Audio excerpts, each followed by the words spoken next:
Hi les j'espère que vous allez tous très bien. On se retrouve aujourd'hui pour le JT semaine 3 du Tour de France 2023. Les amis, on découvre tout de suite le programme de la vidéo, c'est traditionnel. En premier, nous verrons le bilan des étapes. En deuxième, nous verrons les différents classements. En troisième, malheureusement, la liste des abandons. Et puis, en quatrième, les coureurs marquants de cette dernière semaine du Tour de France.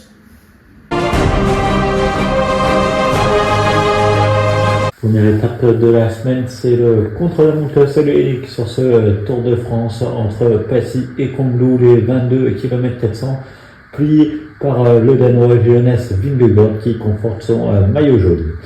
La deuxième étape de la semaine, c'était mercredi en Saint-Gervais-Mont-Blanc-Courchevel, 165,7 km avec le passage au sommet du col de la Lauze. L'étape règne de ce Tour de France remporté par Félix Gall alors que Tadej Pogačar est victime d'une défaillance et concède sur cette étape plus de 5 minutes au maillot jaune de Jonas Vingegaard. La 18e étape du Tour de France ce jeudi entre Moutier et Bourg-en-Bresse, 184,9 km promise en théorie au sprinter, mais Kasper Asgreen, le Danois qui brille d'ailleurs sur ce Tour de France, va piéger les sprinters. Première victoire donc pour Soudal Quick-Step sur ce Tour de France. La 19e étape entre en montagne et Poligny, 172,5 km promise au baroudeur, et c'est un baroudeur qui va s'imposer d'ailleurs. C'est le Slovène Matej Moric qui s'impose d'un cheveu devant Kasper Asgreen. La 20e étape, la dernière étape de montagne à la veille de l'arrivée sur les Champs-Élysées, 133,5 km entre Belfort et le Markenstein, une étape relativement tranquille pour le maillot jaune Jonas Vingegaard, qui avait fait déjà le travail jusqu'ici, qui avait course gagnée depuis mercredi, et l'étape règne au col de la Lauze. On arrivait à domicile pour Thibaut Pinot, et que d'émotion au moment d'escalader de petits ballons et de passer dans le virage qui porte son nom, une image emblématique de ce Tour de France.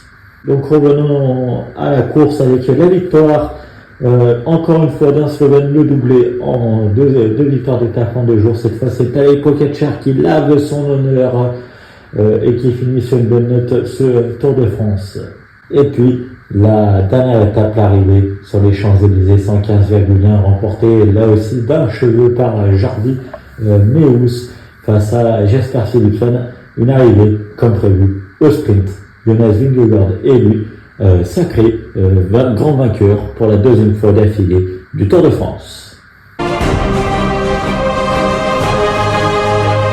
Allez, démarrons sans plus attendre par le maillot jaune, par le classement général, à savoir donc que tous ces classements sont bien évidemment les classements finaux. Le top 10 donc du général, victoire de Jonas Vingegaard en 82 heures, 5 minutes 42 secondes. On retrouve juste derrière le Slovène Tadej Pogačar à 7 minutes 29, donc juste derrière moi, peut-être pas. Le doublé Yates en 3e et 4e position. Doublé Emirati sur le podium avec la 3e place d'Adam Yates qui finit à 10 minutes 56. En 4e, du coup, c'est Simon Yates de Jayco Abula qui finit à 12 minutes 23 du maillot jaune. Un doublé espagnol pour la 5e et 6e place, Carlos Rodriguez d'Ineos, 5e et 2e meilleur jeune du Tour de France, à 13 minutes 17 du vainqueur danois. La 6e place, c'est pour le puncher de Bahrain Victorious qui échoue à 13 minutes 27. Allez, un Australien pour la 7e place, c'est Jamie Day qui finit à 14 minutes 44 du vainqueur. L'Autrichien pour son premier Tour de France, Félix Gall, qui finit à 16 minutes 09 du vainqueur, avec aussi une victoire d'étape dans la besogne. Un beau Tour de France pour l'équipe AG2R et son leader. Leader de substitution, puisqu'au départ c'était Ben O'Connor. Et puis le doublé français, les 2 Français qui font partie du top 10. David Gaudu 9e à 23 minutes 08 quand même, et Guillaume Martin à 26 minutes 30 10e. Le classement maillot à poids, Giulio Ciccone s'adjuge le Grand Prix de la Montagne, 106 points. devant Félix Gall, l'Autrichien, 92 points, un écart de 14 points au final. Le troisième, c'est un leader du classement général, c'était le vainqueur sortant, Jonas Vingegaard, 89 points. On est heureux cette année de voir que ce n'est pas un leader du général qui s'impose dans ce classement, puisque c'était le cas depuis désormais 3 ans. Le maillot vert qui était plié depuis bien longtemps et même déjà presque depuis la première semaine. Victoire de Jasper Philipsen, 377 points. Devant Mats Pedersen, 258 et Marianne Kuka, 200 points. Tadej Pogačar, lui, est en blanc vainqueur de ce maillot et donc désormais seul recordman de vainqueur dans le classement du meilleur jeune avec 4 victoires. En 82h13 minutes 11 secondes. Juste derrière, on trouve Carlos Rodriguez à 5,48 et puis en troisième, on retrouve l'Autrichien Félix Gall, encore présent dans un classement à 8 minutes 40 du vainqueur. Allez, énumérons sans plus attendre l'ensemble des coureurs qui nous ont quittés cette semaine.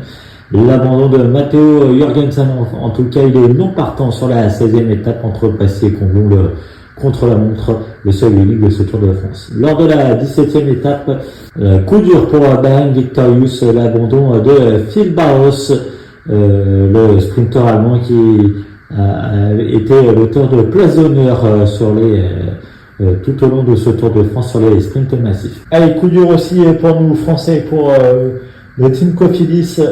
Alexis Renard quitte les routes du Tour de France, lui qui participait à sa première grande boucle.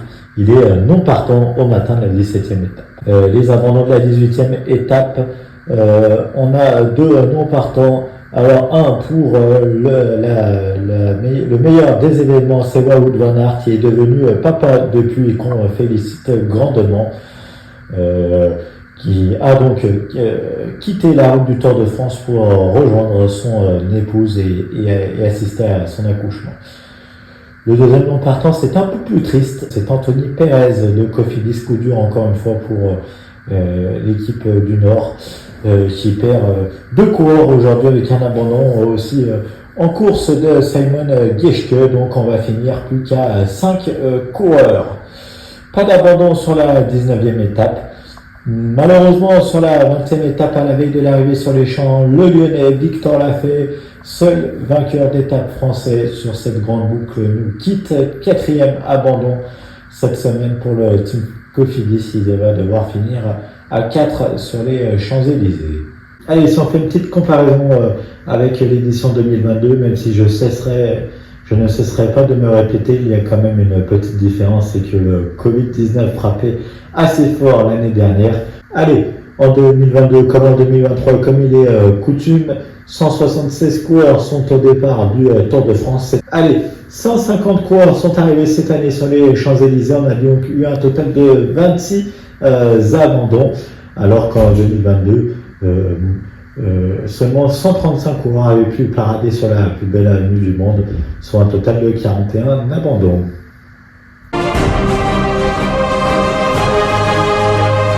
Allez, ouvrons cette rubrique coureur marquant avec le coureur le plus combatif de la semaine, c'est Victor Kampenaerts, le Belge de l'Auto Destiny. Alors que son équipe a connu une première partie de Tour de France désastreuse du fait des mauvaises performances puis de l'abandon du sprinter maison Caleb Ewan, le Belge ne s'est pas démoralisé et a essayé de briller.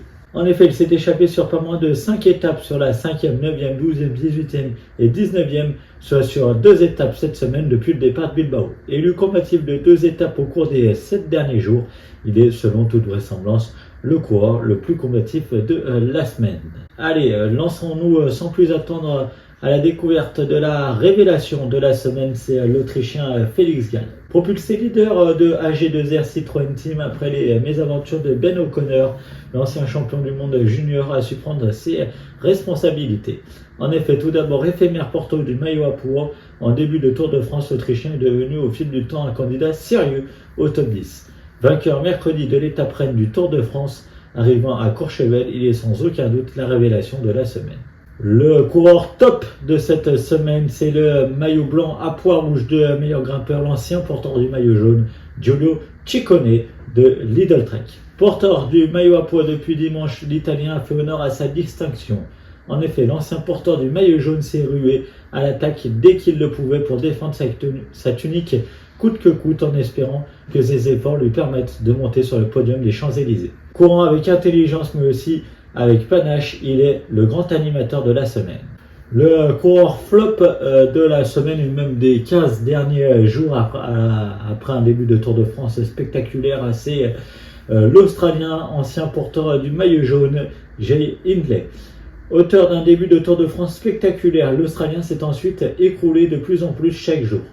En effet, tout d'abord candidat sérieux au podium, l'éphémère porteur du maillot jaune et vainqueur de la 7e étape est devenu au fil du temps invisible dans le peloton. Finissant le Tour de France à la 7e place, il a sûrement payé son départ de Tour de France canon.